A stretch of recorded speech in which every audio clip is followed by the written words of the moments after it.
رسوله الکریم اما بعد۔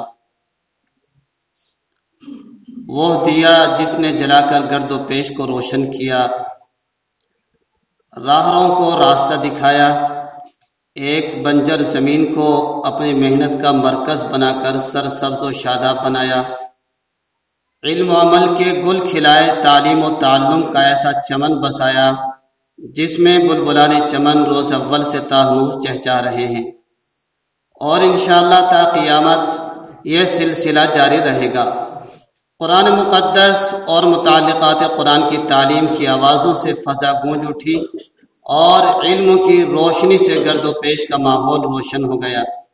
وہ جس کو بار امانت کا احساس تھا، منزل کی جستجو تھی، اپنے اکابر اور اسلاف سے جو دیکھا اور سیکھا تھا، ان کے فیض صحبت سے جو پایا تھا، نیز مسلسل کئی درسگاہوں کی مسند کو رونق بخشنے کے نتیجے میں تجربات نے ایک نئے انداز کی دینی، قومی و ملی درسگاہ کے قیام کے لیے دل میں جذبات کی جو آگ بھڑکا دی تھی، اسی درد و تڑپ نے اللہ کے ایک نیک بندے کو اس بات کے لیے پرعزم کیا کہ علم کی شمع روشن کر کے علاقے کی جہالت و تاریکی کو دور کرے، قوم و ملت کے مستقبل اور ان کی آخرت کے سنوارنے کے لیے کچھ سعی کرے۔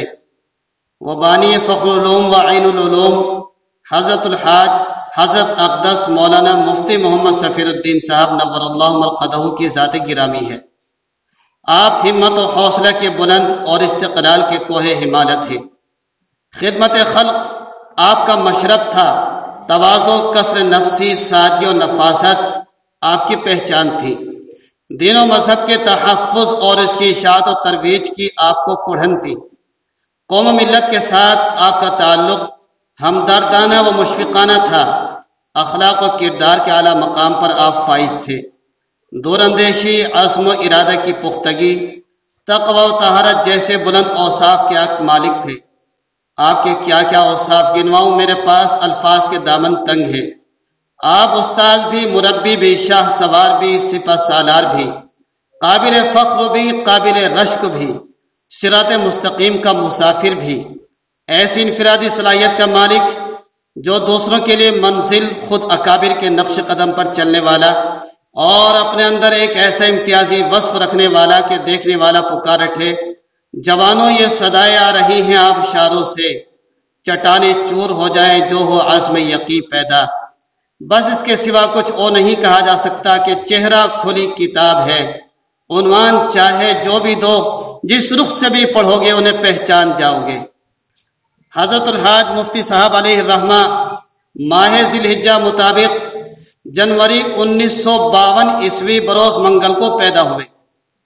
یہ اپنے بڑے بھائی قاری ظہیر الدین صاحب زیدہ مجدہم سے 6 سال چھوٹے تھے، جبکہ آدھار کارڈ میں حضرت کی تاریخ پیدائش 1/1/1953 لکھی ہوئی ہے۔ حضرت رحمت اللہ علیہ گاؤلی کے شریف معزز متدین فرد جناب ننھے صاحب مرحوم ابن کریم بخش کے گھرانے میں پیدا ہوئے۔ خوشگوار اور اوصاف اور صاف و شفاف پاکیزہ ماحول میں سادگی کے ساتھ پلے اور بڑھے۔ جس دینی مزاج اور پاکیزہ ماحول میں آپ کی پیدائش ہوئی، اس کا آپ کی سیرت و کردار کی تشکیل میں گہرا اثر پڑا۔ والد محترم جناب ننھے مرحوم ابن کریم بخش متوسط حیثیت کے مالک تھے، اپنے حلقے میں بااثر عزت و شرافت اور عمدہ اخلاق و کردار، نیز دینی مزاج کے حوالے سے مشہور و معروف انسان تھے۔ ذریعہ معاش کاشتکاری تھی۔ حضرت رحمت اللہ علیہ کے دادا جناب کریم بخش کرالی کے رہنے والے تھے، جن کا بہت بڑا کاشتکاری زمیندارہ تھا۔ حضرت کے دادا جناب ننھے بھائی حضرت کے دادا حضرت رحمت اللہ علیہ کے جو دادا تھے، ان کے 6 بھائی تھے۔ مشیت الہی سب کے سب ایک وبائی مرض میں وفات پا گئے۔ صرف جناب کریم بخش یعنی حضرت مفتی صاحب رحمت اللہ علیہ کے دادا محترم بچے۔ یہ اپنا زمیندارہ چھوڑ کر گاوڑی میں سکونت پذیر ہوئے۔ چونکہ ہر خزاں کے بعد موسم بہار آتا ہے، اللہ کو حضرت مفتی صاحب رحمت اللہ علیہ سے گاوڑی کی بنجر زمین کو گلے گلزار کروانا تھا، ہم جیسے نابلد بتوں کو تعلیمات نبویہ سے روشناس کروانا تھا۔ تو اللہ رب العزت نے جناب کریم بخش کے بیٹے جناب ننھے صاحب کو گاوڑی کی طرف بھیج دیا۔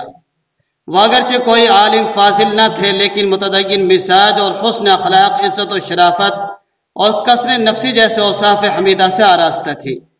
حضرت رحمۃ اللہ علیہ کے دادا چونکہ کرالی کے رہنے والے تھے تو اس وجہ سے اس پورے خاندان کو کرالی والوں کا خاندان کے نام سے جانا جاتا ہے۔ حضرت مفتی صاحب رحمۃ اللہ علیہ 3 بھائی اور 3 بہنیں تھیں۔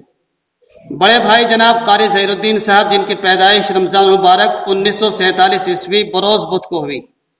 دوسرے خود حضرت مفتی صاحب رحمۃ اللہ علیہ تھے۔ تیسرے بھائی جناب سراج الدین صاحب مرحوم تھے، اللہ ان کی بھی بال بال مغفرت فرمائے۔ یہ حضرت مفتی صاحب رحمۃ اللہ علیہ سے 3 ماہ 24 دن قبل اس دنیا فانی کو خیر بات کہہ گئے۔ اس وقت حضرت مفتی صاحب رحمۃ اللہ علیہ کے بڑے بھائی جناب حضرت قاری ظہیر الدین صاحب زین مجدوم ہمارے بیچ ہیں، جو حضرت مفتی صاحب کے عکس جمیل ہیں۔ میری دعا ہے اللہ ان کے سایہ عاطفت کو تادیر ہمارے سروں پر قائم و دائم رکھے۔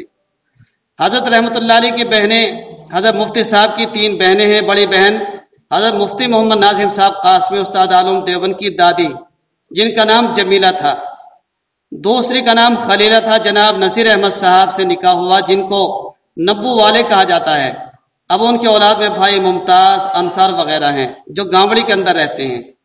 تیسری بہن حضرت مفتی صاحب رحمۃ اللہ علیہ کی نورپور عرب میں جناب حافظ محمد عارف وادل کی والدہ ہیں۔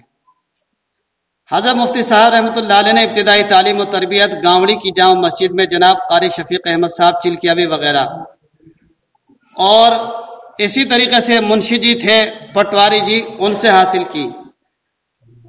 چلکیا وغیرہ حضرات سے حاصل کی۔ بعد وہ نگینہ کی جامع مسجد میں تعلیم حاصل کی اور وہیں 8واں کلاس پاس کیا۔ اس کے بعد آپ رحمۃ اللہ علیہ نجی آباد حضرت مولانا عبد الرحیم صاحب رحمۃ اللہ علیہ کے سامنے زانوِ تلمس طے کرنے لگے۔ بعد وہ حضرت مفتی صاحب رحمۃ اللہ علیہ نے دارالعلوم دیوبند میں داخلہ لیا اور وہاں سے تقریباً 1978 عیسوی میں افتاء سے فراغت حاصل کی۔ بعد فراغت حضرت رحمۃ اللہ علیہ رائے پور سادات مدرسے میں پڑھانے لگے۔ اس کے بعد بستی کے لوگوں نے مشورہ کر کے جناب حضرت الحاج منشی محمد یامین صاحب کو رائے پور بھیجا اور وہ حضرت مفتی صاحب کو وہاں سے 1979 میں لے کر آئے اور گانوڑی کی بنجر زمین کو سیرابی و آب پاشی کا کام شروع ہوا۔ 12 اکتوبر 1980 کو مدرسہ فخلوم جہاں اس وقت موجود ہے اس کی زمین خریدی گئی تھی۔